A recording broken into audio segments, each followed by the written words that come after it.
une sœur de l'église est venue et puis elle dit, pasteur, je vais avoir l'enfant. À cause de l'enfant, vraiment mon cœur n'est pas tranquille. Je vais avoir un enfant avec mon mari, mais ça ne vient pas. Donc mon cœur est dans la souffrance. Et je lui ai dit que, je ne sais pas, hein, puisque j'ai des enfants, à cause de ça, je parle comme ça. Mais franchement, je vois que tout ce que tu me donnes est meilleur. Ça veut dire quoi? J'ai rencontré beaucoup de personnes, mais beaucoup de parents souffrent à cause de quoi? À cause de leurs enfants. C'est un enfant. Ils tuent leurs parents. Certains parents, ils veulent se suicider à cause de leurs enfants. Et certaines femmes, tu veux avoir garçon, tu veux avoir garçon. Tu ne sais pas. À cause de les garçons que tu cherches, tu vas souffrir comment? C'est pas ça? Certaines personnes, je vais avoir l'enfant, je vais avoir l'enfant, je vais avoir... Finalement, elle a eu l'enfant. Elle souffre, c'est quoi de cet enfant? Au point qu'elle prie pour que Dieu l'enlève. Il y a beaucoup de parents vivent qui est comme ça, hein? Ou bien? Amen. Cette fils va devenir bon pour toi. Cette fille va devenir bon pour toi. Tu ne sais pas. Ce qui est important, tu dois avoir la paix dans ton cœur.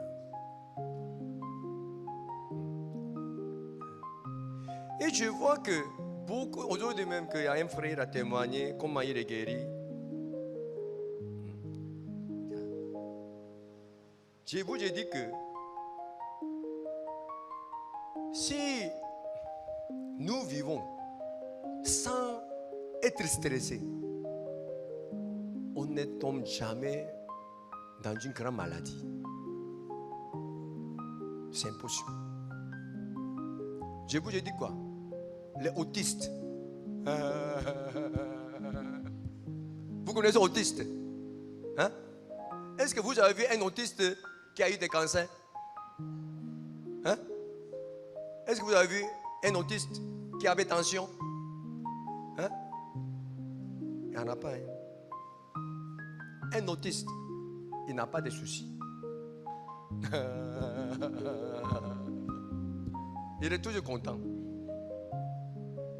Il n'est pas stressé.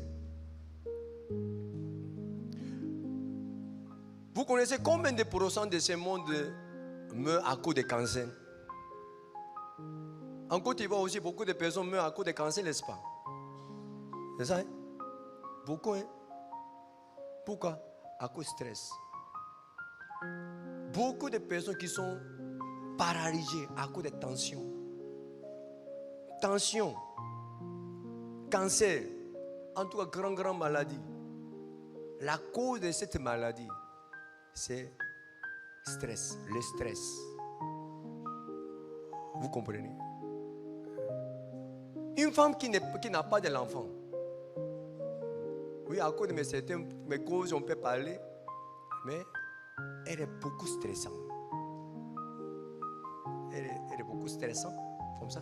Stressée, mais c'est-à-dire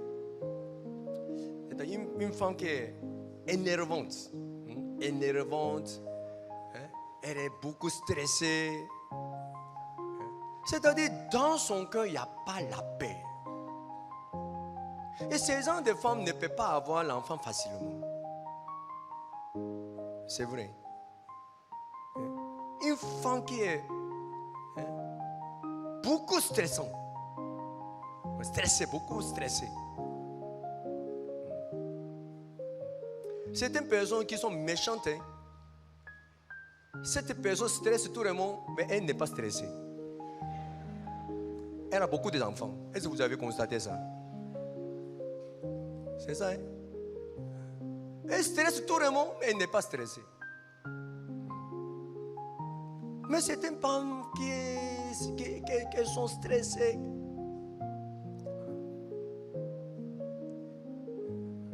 En tout cas, lorsque j'ai vu certaines personnes dans ma vie, la femme qui est beaucoup stressée à cause de son mari, à cause de ses enfants, cette femme meurt au moins 90% à cause des cancers. À cause des cancers. Parce qu'elle est stressée.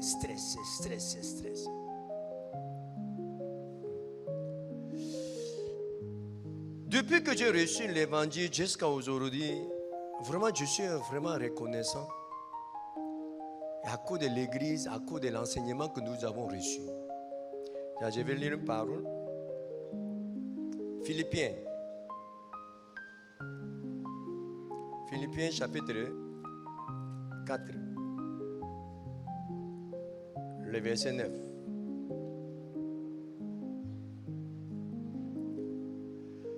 Ce que vous avez appris, reçu et entendu de moi, et ce que vous avez vu en moi, pratiquez-le, et le Dieu de paix sera avec vous. C'est ce que vous avez appris, ce que vous avez reçu, ce que vous avez entendu de moi, et ce que vous avez vu en moi, pratiquez-le, et le Dieu de paix sera avec vous. Je sais que je suis tout à l'heure, j'ai parlé de 5 femmes. Damal, Rahab. En temps normal, elle devait être beaucoup stressée. C'est pas ça? Elle devait être beaucoup stressée. Parce qu'elle était maudite. Toute la femme. Lutte, Bathsheba, Marie également. Mais heureusement, elles ont appris Dieu dans leur vie. Et elles sont entrées dans la généalogie de Jésus-Christ. En temps normal, leur vie était vraiment maudite. Apparemment, mais il n'y a aucune femme qui est plus maudite que elle. Mais bizarrement, lorsqu'elles ont continué à leur vie,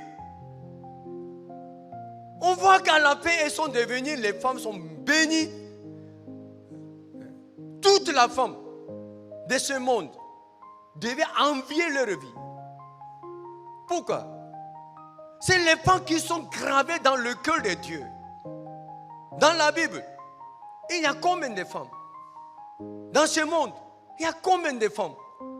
Voilà 5 femmes écrites dans la Bible, à part, carrément. Et puis ces noms sont cités chaque jour.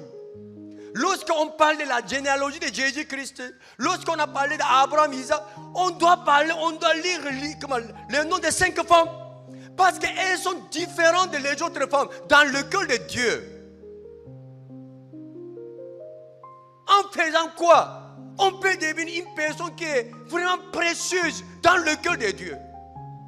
Si vous pouvez devenir une personne qui est vraiment précieuse dans le cœur de président Alassane Ouattara, votre vie va devenir comment?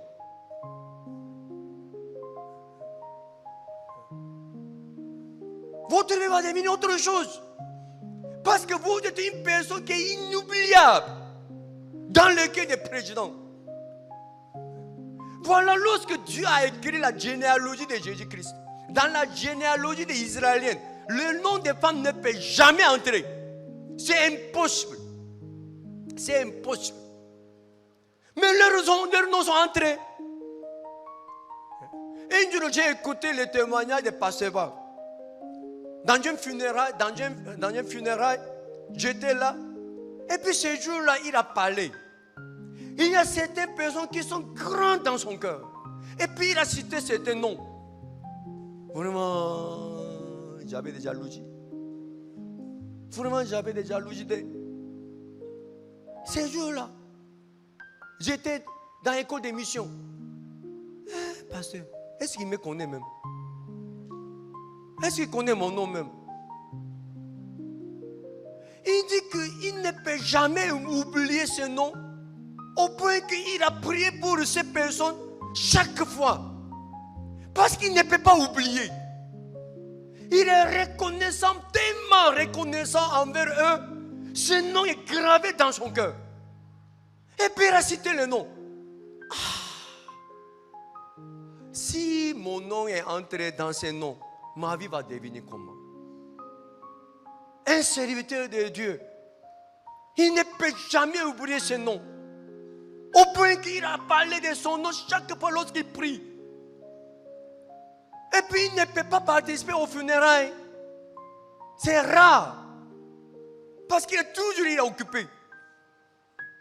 Mais si ces noms, c'est-à-dire les personnes qu'il a citées, si ces personnes sont mortes, il est au village où il s'en va. Il s'en va. Il s'est déplacé pour aller jusqu'à dans d'autres villes. C'est difficile, c'est différent. Ce n'est pas évident. Il est difficile de voir ce genre de choses. Tellement cette personne est reconnaissante dans son cœur, il ne peut pas oublier. Lorsque je vois 5 femmes qui écrivent dans la généalogie de Jésus-Christ, c'était quel genre de femme? Apparemment, c'était la femme que Dieu a maudit. Tout le monde dit que tu es maudit par Dieu. Tu es maudit par Dieu. Tu es maudit par Dieu. Mais malgré leurs critiques, malgré leurs paroles, elle a vécu pour l'évangile continuellement. Elle a continué la généalogie de Jésus-Christ. Dans le cœur de Dieu, vraiment, merci. Tout le monde te dit que tu es maudit, mais tu n'as jamais oublié de prêcher l'évangile.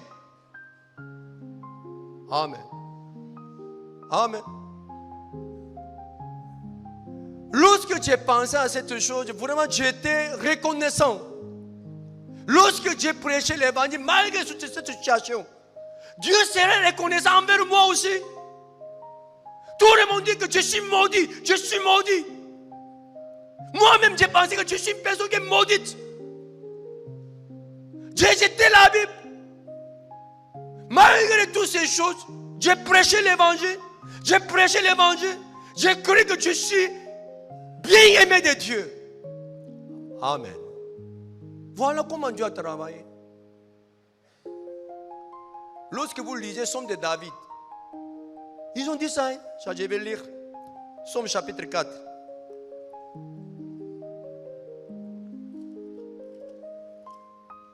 Somme chapitre 4.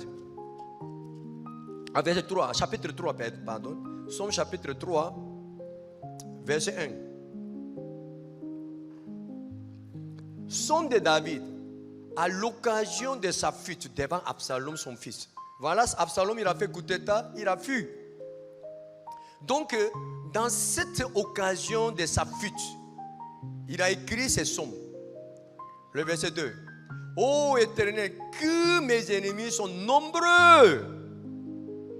Donc, ses ennemis sont combien? 2, 3, 4. Nombreux. Ô Éternel, que mes ennemis sont nombreux. Quelle multitude s'élève contre moi. Quelle multitude. Ils sont nombreux. 3. Combien qui disent à mon sujet, plus de salut pour lui auprès de Dieu. C'est fini. Plus de salut. Voilà, il est maudit. Tu vois combien d'ennemis sont à côté de lui? Ça n'a rien, il n'y a rien qui marche dans sa vie. Voilà, il est maudit par Dieu. Vraiment, je vois qu'en voyant sa difficulté, vraiment, il est un homme maudit, mais il n'y a plus de salut pour lui, auprès de Dieu. 4. Mais toi, ô Éternel, tu es mon bouclier, tu es ma gloire, tu relèves ma tête, malgré tout ce qu'ils ont dit. David a dit quoi? Tu es mon bouclier, tu es ma gloire. Tu relèves ma tête. 5. De ma voix, j'écris à l'Éternel et il me répond de sa montagne sainte. 6. Je me couche et je m'endors. Je me réveille car l'Éternel est mon soutien. Amen. Dieu lui a donné quoi? Les diamants. Dieu lui a donné quoi? Hein? Dieu lui a donné quoi? Il faut le remettre. Il n'a rien donné. Dieu me couche. Même si vous êtes dans la difficulté, même si vous êtes dans la souffrance, dans la situation terrible, si vous êtes vivant, vous pouvez vous coucher. Et puis vous pourrez vous dormir. Et puis vous allez vous réveiller si vous n'êtes pas mort. C'est pas ça. C'est ce qui s'est passé dans sa vie. C'est Dieu me couche, Dieu m'endort, Dieu me réveille. Est-ce que vous voyez le miracle de Dieu?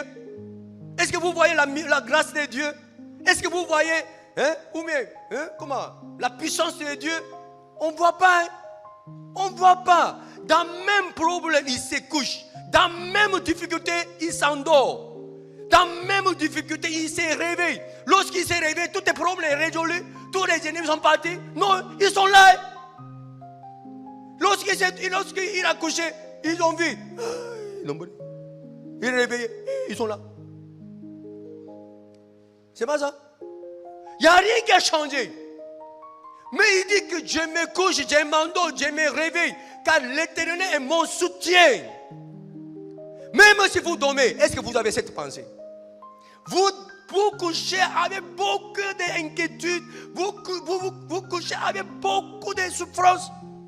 Vous vous réveillez. En vous réveillant même, en regardant la situation. C'est pas ça? Est-ce que vous dites que Dieu est mon soutien? Certes. Je ne crains pas les myriades de peuples qui m'assiègent de toutes parts. 8. Lève-toi l'Éternel, sauve-moi mon Dieu, car tu frappes à la joue tous mes ennemis. Amen. Ça veut dire que Dieu l'a giflé. Hein? Car tu frappes à la joue tous mes ennemis, tu brises les dents des méchants. Les dents sont devenues arachides. Comment ça s'appelle? Arachide et puis quoi? Maïs. Le salut est auprès de l'Éternel. Que ta bénédiction soit sur ton peuple. Amen.